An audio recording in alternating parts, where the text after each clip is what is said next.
قرآن کریم کے نزول سے قبل حضرت آدم علی نبینا علیہ الصلاۃ والسلام سے لے کر سرور دو عالم صلی اللہ علیہ وآلہ وسلم کی نبوت اور رسالت تک یا آپ کے مبعوث ہونے تک تقریباً 1,24,000 کم و بیش انبیاء کرام علیہم الصلاۃ والسلام مبعوث ہوئے، اور رب ذوالجلال کی طرف سے بعض انبیاء کرام علیہم الصلاۃ والسلام کو کتابیں اور صحیفے بھی دیے گئے۔ ان کتابوں اور صحائف کی تعداد 104 ہے، 100 صحیفے ہیں اور 4 بڑی کتابیں ہیں جو کہ منزل من اللہ ہے۔ تورات ہے، انجیل ہے، زبور ہے، اور آخر میں قرآن کریم کا نزول ہوا ہے۔ ان تمام صحائف اور کتب پر ایمان لانا ایمان کے شرائط میں سے، یعنی جو شخص دائرہ اسلام میں داخل ہوتا ہے اس کے لیے یہ بات ضروری ہے کہ وہ منزل من اللہ تمام صحائف اور کتب پر ایمان لائے، اور بالخصوص 4 بڑی آسمانی کتابوں پر، تورات، انجیل، زبور، قرآن، اور ان 4 کتابوں میں، بڑی کتابوں میں بالخصوص آخری کتاب قرآن حکیم پر ایمان لانا ہر ایک کے لیے ضروری ہے۔ اگر کوئی شخص ایسا ہے کہ جو باقی تمام شرائط ایمان کو تو پورا کرتا ہے، اللہ پر بھی ایمان لاتا ہے، اللہ کی وحدانیت کو بھی مانتا ہے، پیغمبروں کی رسالت اور نبوت پر بھی ایمان لاتا ہے، ملائکہ پر ایمان لاتا ہے، اسی طرح معاد پر ایمان رکھتا ہے، یعنی آخرت پر، قیامت پر، برزخی زندگی کو بھی مانتا ہے، بعث بعد الموت، اور اسی طرح حشر، یوم الحساب، میزان، اس کے بعد جنت اور دوزخ، ان ساری چیزوں کو مانتا ہے۔ لیکن اگر وہ شخص آسمانی صحائف اور کتب کو نہیں مانتا، یا ان میں سے کسی ایک کا منکر ہو، یا صرف قرآن کا منکر ہو، تو باقی ساری چیزیں ماننے کے باوجود وہ شخص مومن نہیں بن سکتا، وہ کفر کے دائرے سے نہیں نکل سکتا اور اسلام کے دائرے میں داخل نہیں ہو سکتا۔ اس لیے کہ آسمانی صحائف اور کتب پر ایمان لانا ضروری ہے، شرائط ایمان میں سے ہے، اور بالخصوص قرآن پر ایمان لانا ضروری ہے۔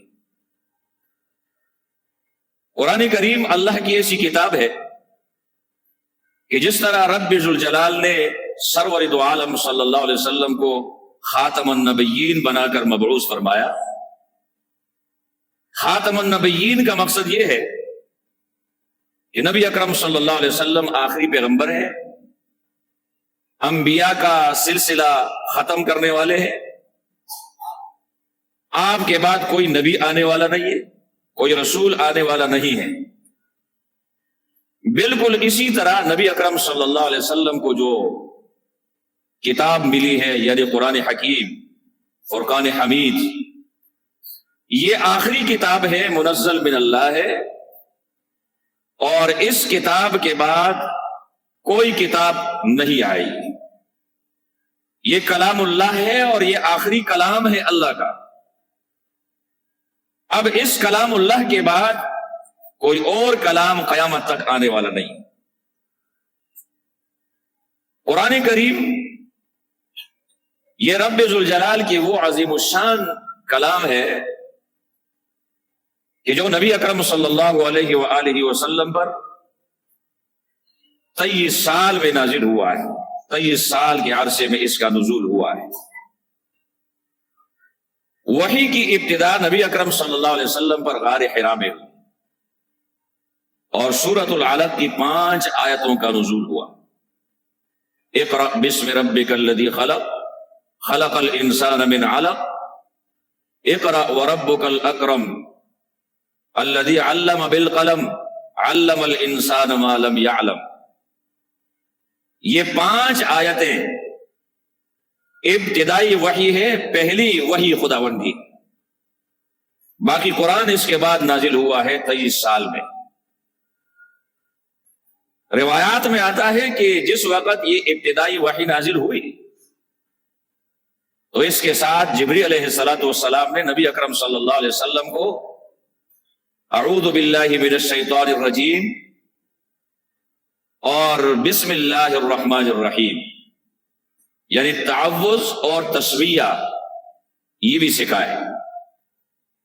اسی طرح نبی اکرم صلی اللہ علیہ وسلم کو جبریل علیہ السلام نے اللہ تبارک و تعالیٰ کے حکم سے وضو کا طریقہ سکھایا، نماز کا طریقہ سکھایا، اور پھر دوسرے دن نبی اکرم صلی اللہ علیہ وسلم نے، روایات میں آتا ہے کہ نماز خود بھی پڑھی اور دوسروں کو بھی طریقہ بتایا، جماعت کی نماز پڑھی۔ یہاں تک کہ تفسیر کے اندر لکھا ہے کہ اس وقت جن لوگوں نے نبی اکرم صلی اللہ علیہ وسلم پر ایمان لایا اور ابتدائی طور پر وہ مسلمان ہو گئے تو سرور دو عالم صلی اللہ علیہ وسلم نے ان کو جماعت کرائی۔ مردوں میں صدیق اکبر رضی اللہ تعالیٰ عنہ جو سب سے پہلے ایمان لائے، عورتوں میں سب سے پہلے حضرت خدیجہ الکبریٰ رضی اللہ تعالی عنہا ایمان لائی، بچوں میں سب سے پہلے حضرت علی رضی اللہ تعالی عنہ ایمان لائے، غلاموں میں سب سے پہلے حضرت زید رضی اللہ تعالی عنہ ایمان لائے۔ یہ نبی اکرم صلی اللہ علیہ وسلم کے بالکل ابتدائی اور سب سے پہلے امتی ہے جنہوں نے نبی اکرم صلی اللہ علیہ وسلم کے آواز پر لبیک کہا، ایمان لایا اور سرور دو عالم صلی اللہ علیہ وسلم سے قرآن و سنت کا علم حاصل کرنے لگے۔ قرآن کریم کی 5 آیات نازل ہونے کے بعد کچھ عرصے کے لیے وحی منقطع ہو گئی، وحی کا آنا بند ہو گیا، جبریل علیہ السلام کا آنا بند ہو گیا۔ یہ عرصہ تقریباً 3 سال پر محیط رہا اور سرور دو عالم صلی اللہ علیہ وسلم انتہائی پریشان رہے۔ اس کے بعد دوبارہ وحی کا سلسلہ جاری ہوا۔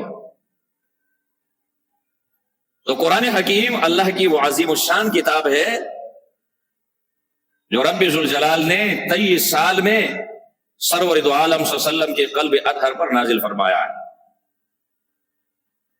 قرآن سے پہلے جتنی کتابیں نازل ہوئی ہیں وہ بتدریج نازل نہیں ہوئی، بلکہ اللہ تبارک و تعالیٰ نے یا تو پورا صحیفہ پوری کتاب اس پیغمبر کے حوالے کیا یا اس کو ٹکڑوں میں کر کے اس پیغمبر کو دیا گیا، جیسا کہ تورات کے بارے میں آتا ہے کہ حضرت موسیٰ علیہ السلام کو تختیوں کی شکل میں اللہ پاک نے عطا فرمایا، لیکن ایک ہی دفعہ اللہ نے یہ کتاب یعنی تورات کی کتاب موسیٰ علیہ السلام کو عطا فرمایا۔ قرآن کریم اس طریقے سے نازل نہیں ہوا، قرآن کریم بتدریج نازل ہوا ہے، اس کا نزول بتدریج ہوا ہے۔ پہلی مرتبہ 5 آیتیں نازل ہوئی اور پھر اس کے بعد ضرورت کے مطابق کہ رب ذوالجلال موقع محل کے اعتبار سے جتنی ضرورت ہوتی تھی اس کے مطابق اللہ تبارک و تعالی اپنا کلام نازل فرماتے تھے، کبھی 1 آیت، کبھی 2 آیتیں، کبھی 3 آیتیں، کبھی زیادہ آیتیں، کبھی پوری سورت، کبھی آدھی سورت، اور اس طریقے سے سرور دو عالم صلی اللہ علیہ وسلم پر قرآن نازل ہوتا رہا۔ 13 سالہ مکی دور ہے نبی اکرم صلی اللہ علیہ وسلم کا، یعنی نبوت ملنے کے بعد سرور دو عالم صلی اللہ علیہ وسلم نے مکہ مکرمہ میں جو عرصہ گزارا ہے، جو زندگی گزاری ہے، اس کو مکی دور کہا جاتا ہے۔ اور اس میں قرآن کریم کا جو حصہ نازل ہوا ہے 13 سال میں، اس حصے کو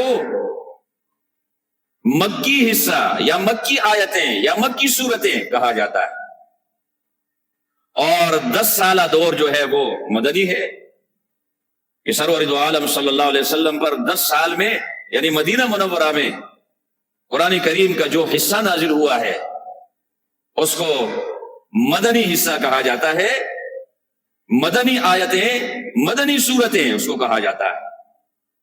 تو گویا آپ یہ سمجھ سکتے ہیں کہ قرآن کریم جو ہے وہ 2 حصوں پر تقسیم ہے۔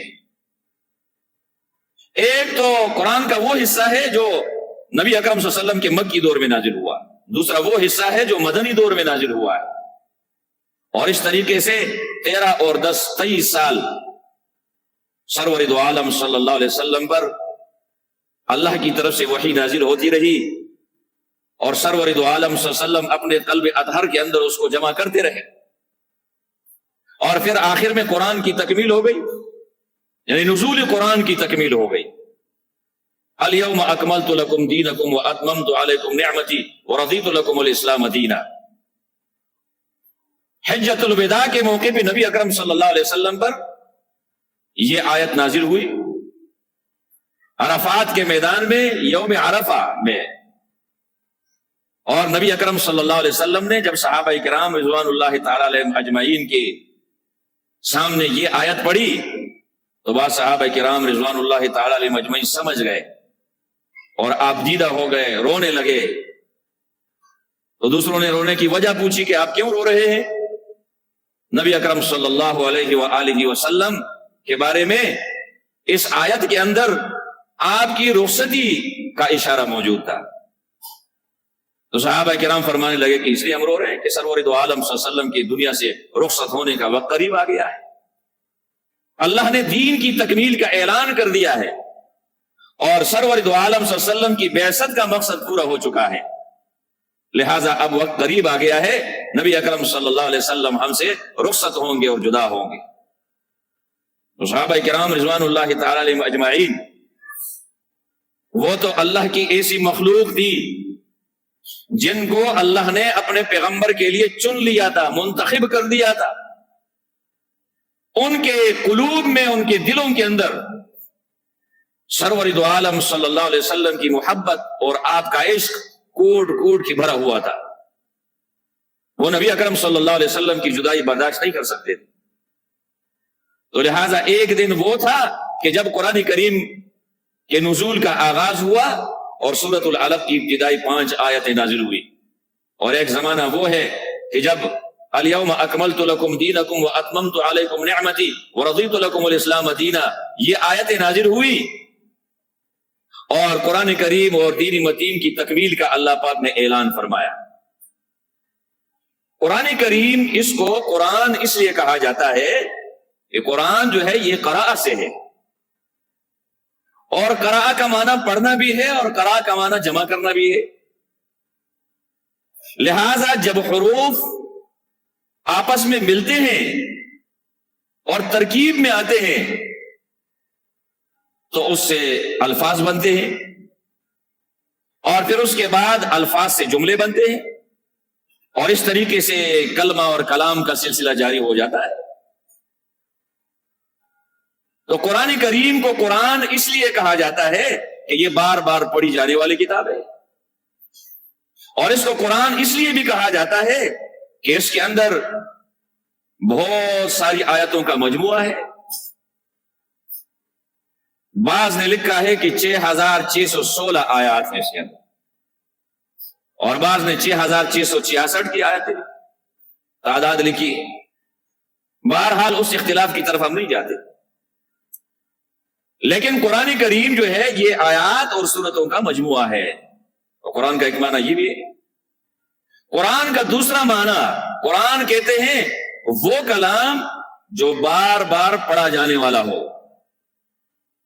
بار بار پڑھا جانے والا کلام. اور وہ بار بار پڑھے جانے والا کلام جو ہے وہ کون سا ہے؟ وہ قرآن کریم ہے. امام قرطبی رحمہ اللہ نے اپنی تفسیر کے اندر قرآن کریم کے 12 نام لکھے. ان 12 ناموں میں مشہور نام جو قرآن کا ہے وہ قرآن ہے. اور قرآن کریم میں خود یہ نام مذکور ہے، بل هو قرآن مجید فی لوح محفوظ انا انزلناہ قرآنا عربیا. اسی طرح دیگر آیات میں بھی قرآن کریم کا یہ جو نام ہے قرآن، مشہور نام، یہ بیان ہوا ہے. ایسے تو قرآن کریم کو کتاب بھی کہا جاتا ہے. ذالک الکتاب لا ریب فیہ ھدی للمتقین، سورۃ البقرہ کی ابتدا میں الف لام میم تنزیل الکتاب من اللہ العزیز الحکیم. اسی طرح قرآن کا نام جو ہے وہ فرقان بھی ہے، اور فرقان کا معنی ہے فرق کرنے والی کتاب، حق اور باطل کے درمیان فرق کرنے والا،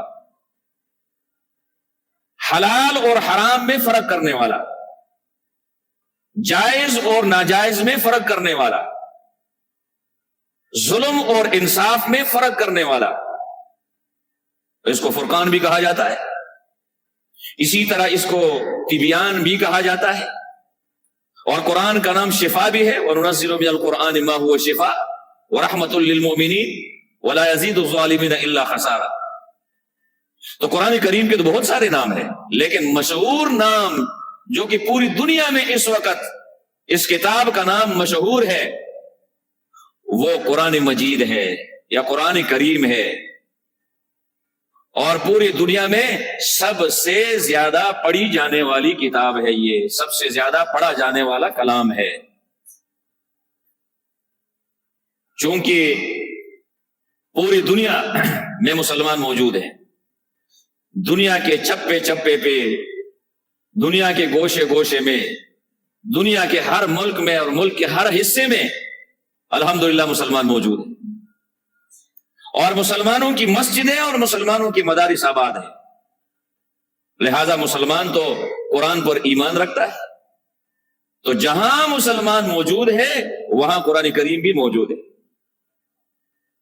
اور مسلمان قرآن پڑھتا ہے، سمجھنے کی کوشش کرتا ہے، اور اس میں غور و فکر بھی کرتا ہے، تدبر کرتا ہے. افلا یتدبرون القرآن ام علی قلوب اقفالها.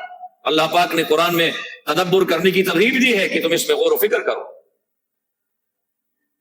غور و فکر کرنے کے بعد مسلمان خود بھی اس پر عمل کرتا ہے، اور جناب علی دوسروں کو بھی ترغیب دیتا ہے اور قرآن کی دعوت دیتا ہے. لہذا دنیا کے اندر قرآن کے مقابلے میں کوئی ایسی کتاب نہیں ہے کہ جو قرآن سے زیادہ پڑھا جانے والا کلام. حالانکہ تورات بھی ہے، انجیل بھی ہے، زبور بھی ہے، دوسرے صحائف بھی ہیں، اس کا انسائکلوپیڈیا بھی ہے. لیکن پہلی بات تو یہ ہے کہ جتنے بھی صحائف ہیں اور کتابیں ہیں وہ اس وقت محفوظ نہیں ہیں، اس کے اندر تحریف ہوئی ہے. یہود و نصارا نے ان کتابوں کے اندر تحریف کی ہے، اس کو تبدیل کیا ہے، اور اس کے اندر اپنے منمانے الفاظ، آیتیں اور اقتباسات وغیرہ شامل کیے ہیں. تو آپ سمجھ لیں کہ وہ دراصل حقیقت میں وہ اللہ کی کتابیں باقی نہیں رہی. قرآن کریم سے قبل جتنی بھی کتابیں نازل ہوئی ہیں وہ اس وقت محفوظ نہیں ہیں، اس کے بارے میں یہ دعویٰ نہیں کیا جا سکتا کہ وہ محفوظ ہے. صرف اللہ کی یہ کتاب یعنی قرآن حکیم ایک ایسی کتاب ہے اس وقت کہ جو محفوظ ہے. اور اس کی وجہ کیا ہے؟ یہ مسلمانوں کا کمال نہیں ہے کہ گویا ہمارا کمال ہو اور ہماری وجہ سے قرآن محفوظ ہے، نہیں. قرآن کریم میں رب ذوالجلال نے خود فرمایا ہے کہ انا نحن نزلنا الذکر وانا له لحافظون. اللہ فرما رہا ہے قرآن میں نے نازل کیا ہے، میں خود ہی اس کی حفاظت کر رہا. تو آپ خود سمجھ سکتے ہیں کہ رب ذوالجلال جس چیز کی حفاظت کرنے والا ہو اس کو دنیا کی کوئی طاقت نقصان نہیں پہنچا سکتی۔ 1400 سال سے زیادہ عرصہ بیت گیا، قرآن جیسے نازل ہوا تھا اسی صورت میں ہمارے پاس موجود ہے، سورہ فاتحہ لے کر سورۃ الناس تک۔ الحمدللہ اس کتاب کے اندر ایک آیت تو کیا، ایک لفظ تو کیا، ایک نقطہ تو کیا، ایک زبر زیر یا پیش میں بھی کوئی تبدیلی اور تحریف نہیں ہوئی، اول سے لے کر آخر تک من وعن اسی طرح موجود ہے جس طریقے سے اللہ تبارک و تعالیٰ نے اپنے پیغمبر کے قلب اطہر پر اس کو نازل فرمایا، اور پوری دنیا کے اندر موجود ہے آب و تاب کے ساتھ۔ اور مسلمان بڑے فخر سے دعویٰ کرتے ہیں کہ بھائی میں تو اس کتاب کا حامل ہوں کہ جو الفاظ کے اعتبار سے بھی محفوظ ہے، معنی کے اعتبار سے بھی وہ محفوظ ہے، تفسیر کے اعتبار سے بھی وہ محفوظ ہے، اور اس میں کوئی رد و بدل نہیں ہوا۔ مسلمانوں کے علاوہ کوئی بھی شخص اپنی کتاب کے بارے میں یہ دعویٰ نہیں کر سکتا کہ ہماری کتاب محفوظ ہے۔ مثال کے طور پر تورات ہے، انجیل ہے، زبور ہے، دوسرے صحائف ہیں، اس کے بارے میں کوئی یہ دعویٰ نہیں کر سکتا کہ وہ محفوظ ہیں، اس کے اندر تبدیلی نہیں ہوئی۔ یہ نبی اکرم صلی اللہ علیہ وسلم کا معجزہ ہے۔ یہ قرآن آج تک محفوظ ہے اور آج سے لے کر قیامت تک قیامت تک یہ محفوظ رہے گا۔ اس کے اندر کوئی تبدیلی کرنے والا تبدیلی نہیں کر سکے گا، تحریف کرنے والا تحریف نہیں کر سکے گا۔ تو الحمدللہ ہم حاملین قرآن ہیں، اور ہمارے پاس ایسی کتاب موجود ہے کہ جو نبی اکرم صلی اللہ علیہ وسلم پر 23 سال کے دور میں نازل ہوا ہے، اور آج بھی وہ حفاظت میں ہے، محفوظ ہے، قیامت تک وہ محفوظ رہے گی۔ لیکن مسلمانوں کو چاہیے، ہم سب کو چاہیے کہ ہم قرآن کریم کو اپنا اوڑھنا بچھونا بنائیں، اس کے پڑھنے والے، سمجھنے والے، سیکھنے والے، سکھانے والے، اس پر عمل کرنے والے، دوسروں کو عمل کی ترغیب دینے والے اور اس کی دعوت دینے والے ہم بن جائیں۔ قرآن کریم کو تو ہم نے جناب عالی ترک کر دیا ہے، اپنی زندگی سے نکال دیا ہے، اس کی جگہ ہمارے پاس جناب عالی موبائل فون آ گیا، اور اس میں معلوم نہیں کیا کیا ہم دیکھتے ہیں، وقت ضائع کرتے ہیں۔ اس کی جگہ اگر ہم قرآن کریم کو وقت دیں، اس کو سیکھنے کی کوشش کریں، تو ہماری دنیاوی زندگی بھی سنور جائے گی اور اخروی زندگی بھی سنور جائے گی۔ وقت تقریباً پورا ہو چکا ہے، جو کچھ یہاں پہ پڑھا گیا ہے اور کہا گیا ہے، اللہ تبارک و تعالی ہم سب کو اس پر عمل کرنے کی توفیق عطا فرمائے۔